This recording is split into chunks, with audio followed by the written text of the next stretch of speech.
એ લોકો એમ કે છે કે આ જે પ્રકલ્પ છે એ રાષ્ટ્ર માટે મહત્વનો છે. હવે રાષ્ટ્ર માટે મહત્વનો પ્રકલ્પ છે તો એમાં તમે જે દ્રશ્યો જોઈ રહ્યા છો એ દ્રશ્યો હોવા જોઈએ.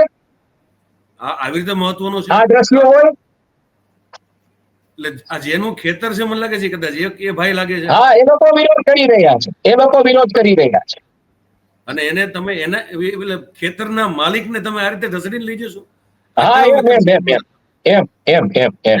એટલે અહીંયા જાણે કોઈ તંત્ર નથી, કોઈ પ્રશાસન નથી, અને કલેક્ટર કે એસડીએમ કેમ હું તમને કહું મયુર, આપણે પત્રકાર તરીકે કે નાગરિક તરીકે પૂછીએ તો જવાબ ના આપે.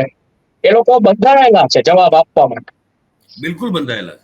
અને હું અત્યારે આ જે સ્ટેટમેન્ટ આપ્યું છે ને અદાની ગ્રુપનું, એ હું ગ્રુપમાં શેર કરું છું આપની સાથે. આપણે ચલાવીએ એ દેખાડીએ એ સ્ટેટમેન્ટ છે ને, એ સ્ટેટમેન્ટ કેવી રીતના આવ્યું છે એટલે સમજવું પડશે. કારણ કે એ સ્ટેટમેન્ટ બ્લેન્ક લેટર હેડ ઉપર લીધું છે.